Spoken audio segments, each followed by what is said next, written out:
Exam Prep 2022. Team Tests brings you yet another video podcast on Unit 8 Literary Criticism. Hi, I'm Sudeep. And I am Kalyani. Let me read the first question for you. This is on Aristotle, the earliest surviving work of dramatic theory and first extant philosophical treatise to focus on literary theory, is credited to Aristotle. Identify the work from the options given below. Sudeep?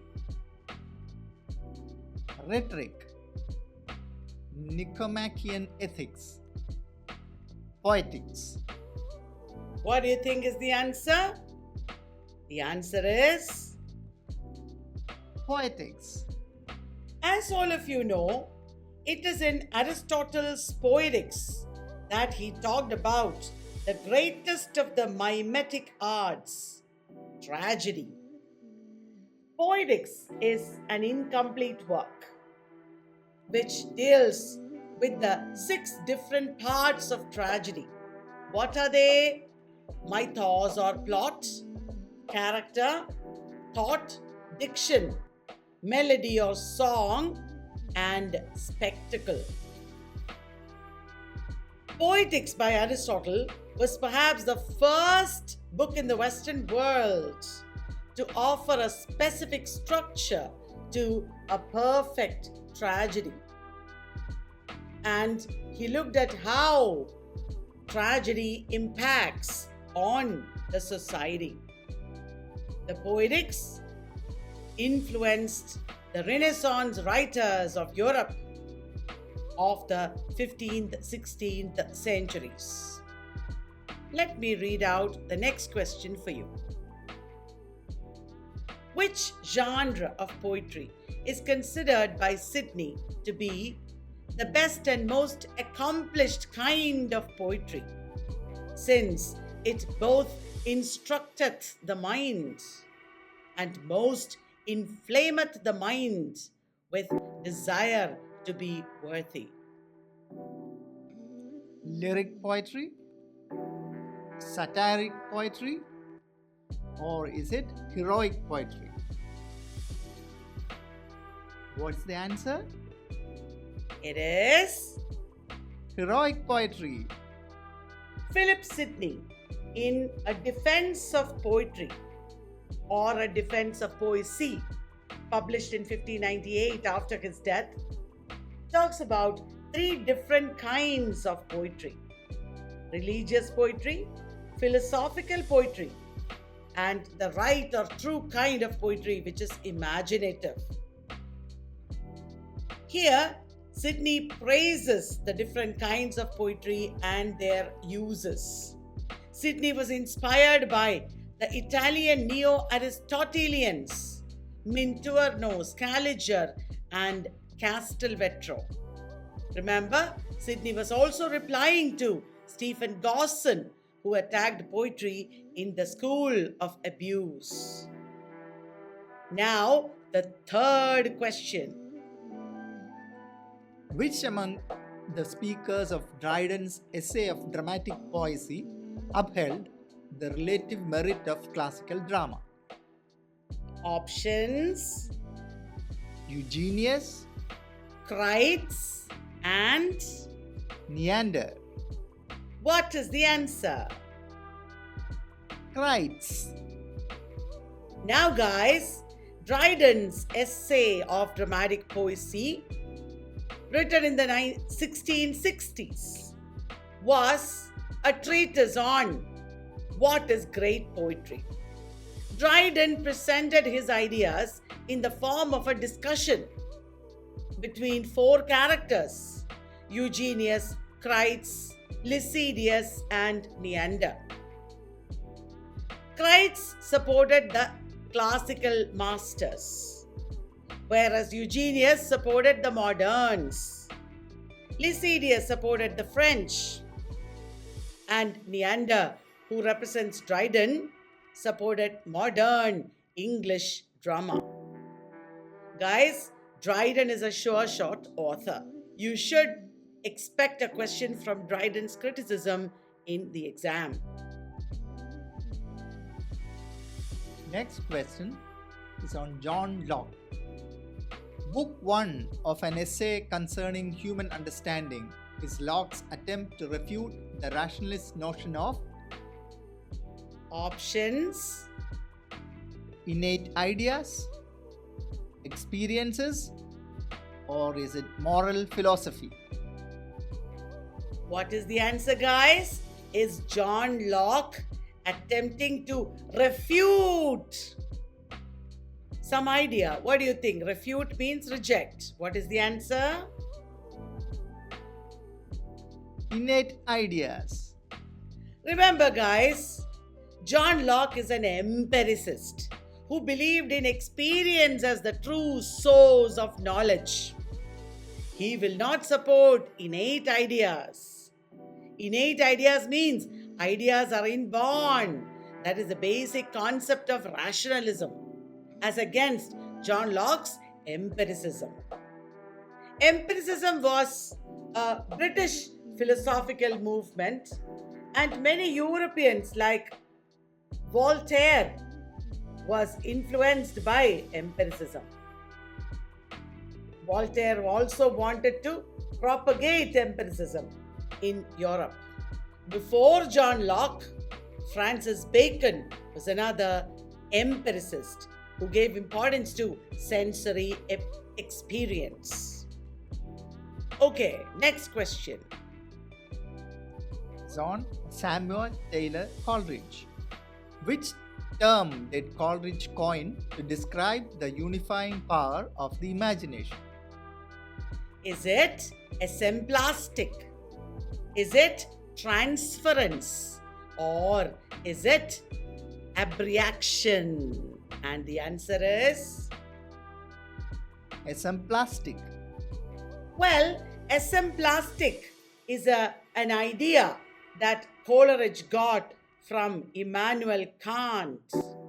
Assemblastic imagination means imagination that is a shaping power. It unifies experience, the power to shape disparate things into a unified whole.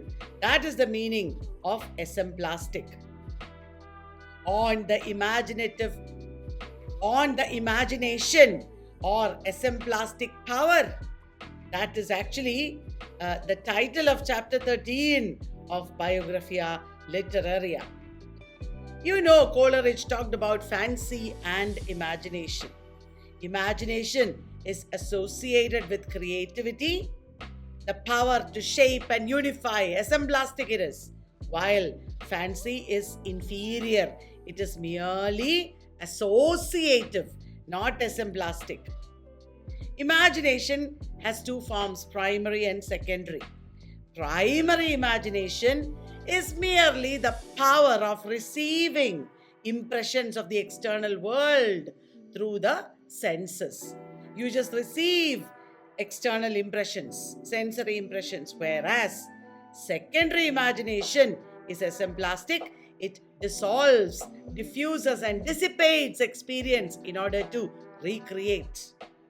Secondary imagination is the unique power of the artist, and it recreates experience.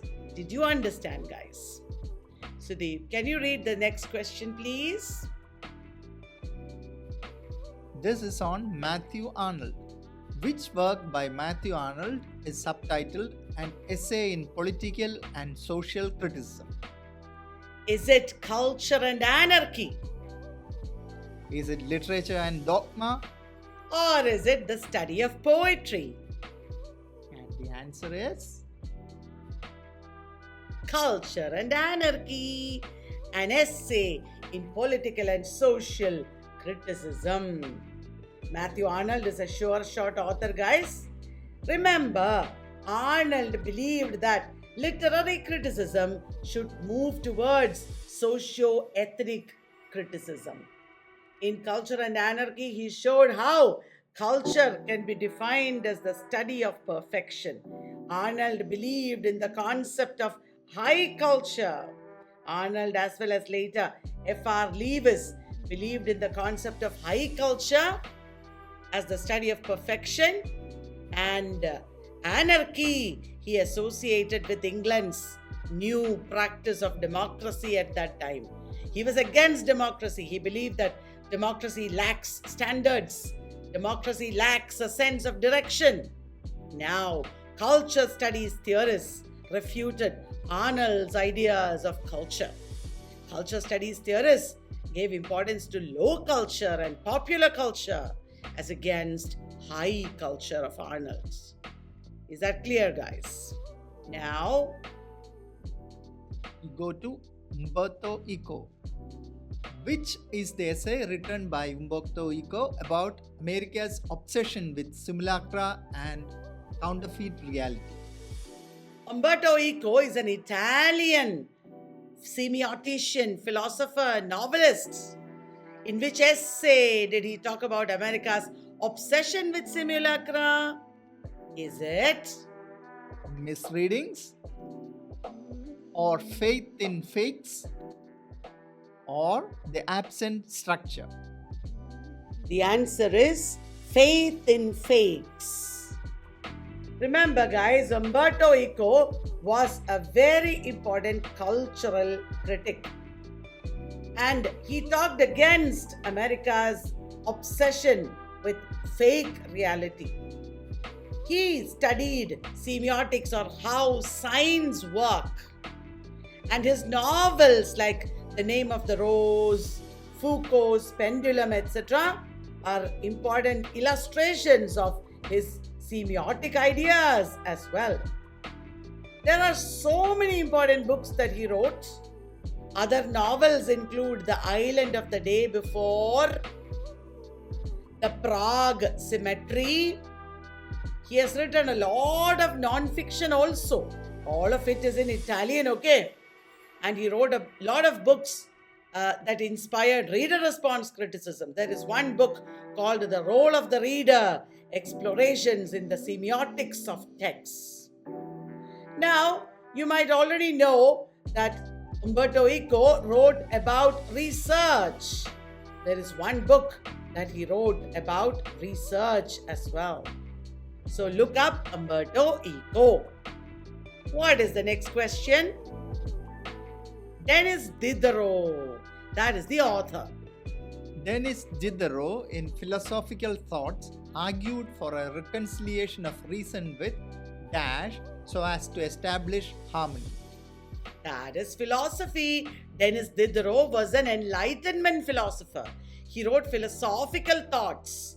He argued for a reconciliation of reason with dash. Is it fancy? Is it fiction? Is it feeling? And the answer is feeling. Now, Denis Diderot wanted to reconcile reason and feeling. This would bring in harmony. This is a very important idea of the Enlightenment. Guys, Denis Diderot is remembered mostly for his path-breaking work, Encyclopedia, in which at least 100 contributors rewrote existing ideas and created a corpus of objective scientific truths. There is Denis Diderot's books, The Sentimental Journey, etc., that were very important at that time and contributed to the genre of the novel. I hope you will read European writers like Denis Diderot, because sometimes in NET they will ask one or two questions from there. Okay, next sure shot author is A.C. Bradley. Which among the following is a work by British literary critic A.C. Bradley? You know that he was remembered for Shakespearean tragedy. What are the options here? Shakespearean tragedy, poetry for poetry's sake, Oxford Lectures on Poetry. Now that is easy because you already know he wrote Shakespearean tragedy, and the answer is all of the above. Trick question. All these are works by A.C. Bradley. Remember, 20th century critics like this, look up their works. That could be important in the exam. And the next question is on Sigmund Freud. Which work by Sigmund Freud is about the relationship between unconscious fantasy and creative art? Wow, the relationship between unconscious fantasy and creativity. Sigmund Freud wrote about it. Which work? Creative writers and daydreaming? Or is it the future of an illusion? Or civilization and its discontents? Now, those who do not know anything about Sigmund Freud will think it must be option A. Those who know about Sigmund Freud will think, did he write that book? We don't know. What is the answer? It is creative writers and daydreaming. Sigmund Freud could be very important. Please look up Sigmund Freud and his important works and ideas. There will be a wealth of information in the internet. Use it. Creative Writers and Daydreaming is by Sigmund Freud. Next question is on T.S. Eliot. Which Shakespeare's play, according to Eliot, employed objective correlative? Option A, Hamlet. option B, Macbeth. option C. King Lear. Which of these is the answer? Eliot said it employs objective correlative. It is Macbeth. wow. Eliot appreciated Lady Macbeth's sleepwalking scene. Did you know that, guys? He did not appreciate Hamlet. He said Hamlet is an artistic failure because it does not employ an objective correlative. Now, what is an objective correlative? An objective correlative is a set of objects, a chain of events, etc., that stand in for a particular emotion. Instead of showing the emotion, you should show the set of objects or chain of events, such as it is raining, or trees are losing their leaves, a bird has flown from its cage. Instead of crying and showing emotion, show these other things. That is objective correlative. Originally, the term was used by Washington Allston, the American painter. Next question is on I.A. Richards. Which among the following is a work by I.A. Richards? Is it Practical Criticism, or Coleridge on Imagination, or is it The Philosophy of Rhetoric? The answer is all of the above. Again, trick question. Remember, I.A. Richards is very, very important. There might surely be an answer about I.A. Richards' works. Please look up. We are giving you these 3 names or titles. All of them are by I.A. Richards. Next question is on F.R. Lewis. Both I.A. Richards and F.R. Lewis were practical critics or new critics. Which English novelist did Lewis critique as lacking the mature standards and interests found in the works of Henry James? Oh, according to Lewis, somebody lacked maturity like Henry James. Who is it, Sudeep?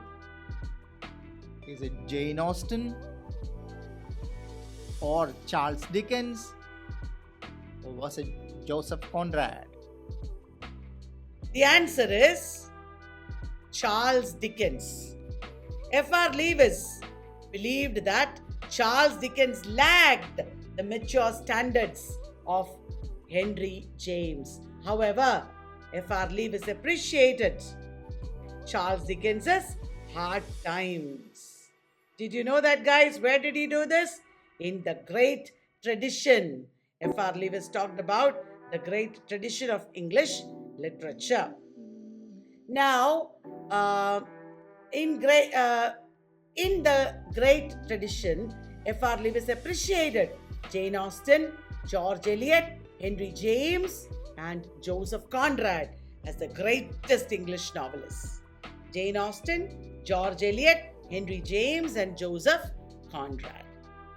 Now, the next question on Jean-Paul Sartre. Which work by Jean-Paul Sartre has the subtitle An Essay on Phenomenological Ontology? Is it Being and Nothingness? Or Existentialism is a Humanism? Or Truth and Existence? And the answer is Being and Nothingness is subtitled An Essay on Phenomenological Ontology. Here, this is a non-fiction work where he talks about existentialism. Next question from Northrop Frye. Which English poet is discussed in Fearful Symmetry by Northrop Frye? Is it John Keats, Robert Southey, or William Blake? the author that Northrop Frye, the Canadian critic, discussed in Fearful Symmetry? The title is the clue. Which hand made your fearful symmetry? Somebody asked in the poem The Tiger. The answer is William Blake, of course. Remember, Northrop Frye is a short author. Northrop Frye's works could be important. Look up before the exam. And the next question is on Philip Wheelwright. He is a myth critic. Myth criticism of Northrop Frye, Philip Wheelwright, Maud Botkin. Very important, guys. Which work by American literary theorist Philip Wheelwright is a study in the language of symbolism? Symbolism.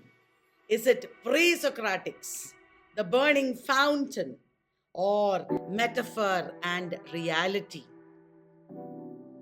The answer is the burning fountain.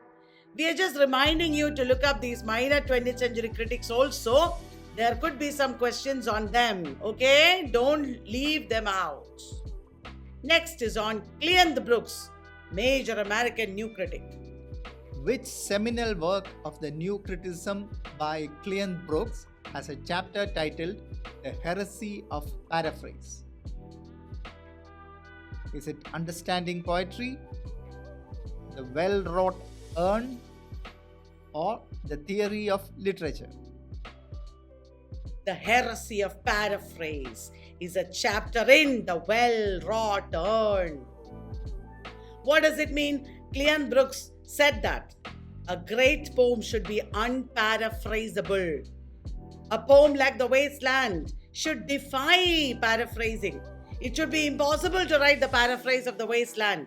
The Wasteland should be so complex and dense and rich. That is the meaning.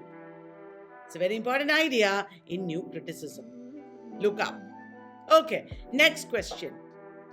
Georg Lukács. He's a major Marxist critic.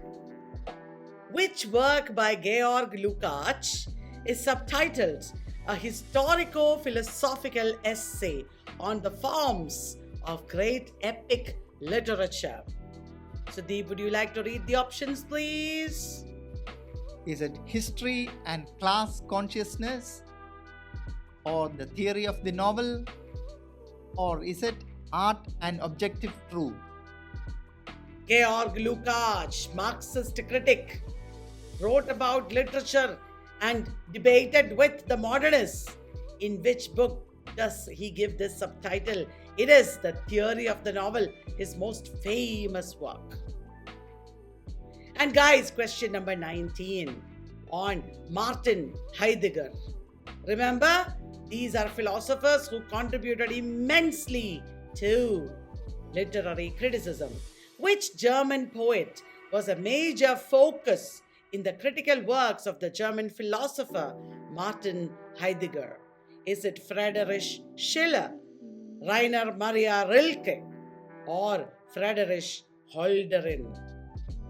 The answer is Friedrich Hölderlin. Novalis, Hölderlin. These are German philosophers and critics who inspired people like Matthew Arnold, That is why they are important. It would always be good if you look up these philosophers quickly in the internet, because sometimes one tough question will come from there, and that question will not be tough for you, then you will be able to answer. Ta-da! Question number 20. It's on Roland Barthes. When was Roland Barthes' The Death of the Author, which critiqued traditional approaches in literary criticism, published? Was it 1954 or 1963, or was it in 1967? You might know. The answer is 1967. This is just a reminder, guys. You will definitely get a question on Roland Barthes' The Death of the Author. In The Death of the Author, there is the birth of the reader. Remember? So read up on Barthes. Question number 21. It's on Harold Bloom. The Anxiety of Influence by Harold Bloom attempts a new revisionary or antithetical approach to literary criticism by the study of dash. Is it university wits, romantic poets, or metaphysical poets? And the answer is romantic poets. Harold Bloom studied romantic poets, the influence of Wordsworth on Shelley, for example. And he employed this example to illustrate his revisionary ratios or antithetical approach to literary criticism. How the precursor poet is influencing the FEB or later poet. That is his theory of anxiety of influence. Next on Paul de Man. Which book by Paul de Man, published in 1971, is a collection of essays in the rhetoric of contemporary criticism? Is it Blindness and Insight, Allegories of Reading, or the Rhetoric of Romanticism?